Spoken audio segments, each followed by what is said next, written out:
Hey, welcome back. I am Nivedita. I am a certified yoga teacher. Today we are going to learn how to do Parvatasana. Parvatasana is a wonderful posture with many benefits. It's called Parvatasana because the posture resembles the mountain grounded onto the floor. People with hip injuries, ankle injuries and wrist injuries should avoid this posture. People having spinal disorder should not do this posture, and in case you have diarrhea today, do this posture on another day. Let's see how to do Parvatasana. Let's begin with Parvatasana. Get onto tabletop position first. Now press your palms to the floor and widen your fingers as much as possible. In this posture, half of our body weight is on our wrists and half the body weight is on our ankles. So to make sure that our wrists do not have pressure due to our body weight, always remember to widen your fingers as much as possible. Press your palms to the floor, tuck your toes under. Now lifting your knees away from the floor, lifting your hip high towards the sky. Draw your navel in towards your spine. Engage your core, suck your tummy in as much as possible. Keep your hands straight, do not bend your elbows. Keep them always straight. Draw your shoulders away from your ears. Keep breathing. Keep breathing. Always focus on elongating your spine. Do not round your spine. You are always keeping that straight. Legs straight, hands straight, your spine straight, your chin towards your chest and your gaze towards your navel. Now this looks like an inverted V, the mountain. Now if you're a beginner and you're not able to keep your legs straight, you can always bend them, not an issue. But focus on keeping your spine straight and elongated. You can bend your knees generously to begin with, no problem.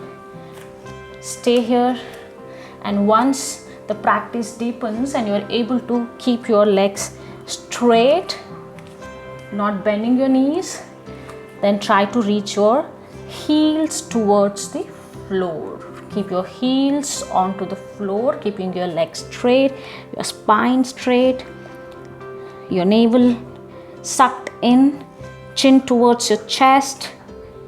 Keep breathing.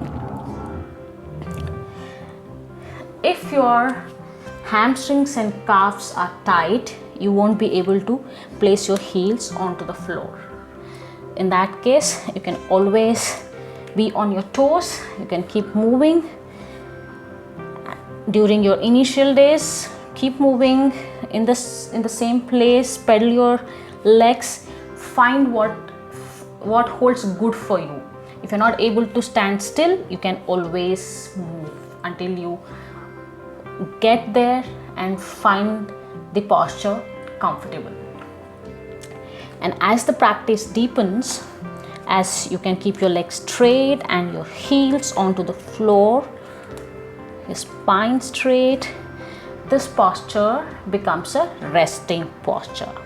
You can stay in this posture and rest for a while during your rigorous practices. Keep breathing.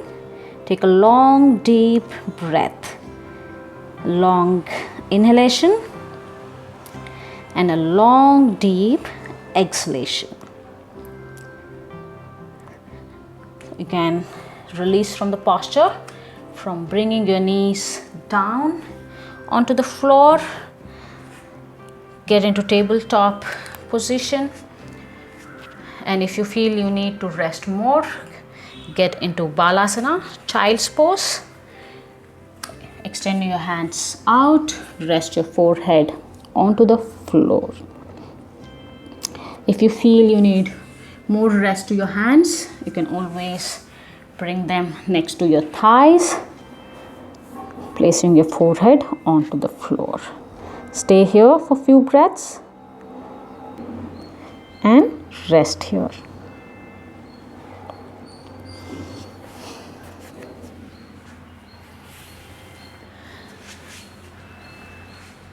Parvatasana has several benefits.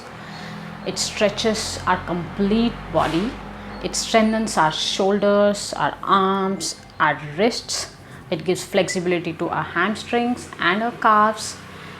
It gives an ample blood circulation to our brain, stimulating and balancing our nervous system, and it calms our mind. It gives even the flexibility to our spine. It works on our complete body. So please practice Parvatasana and get all these benefits. Hope you liked the video.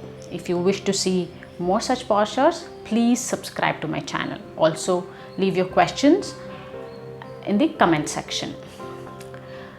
Let's meet in another video. Until then, stay healthy, stay happy.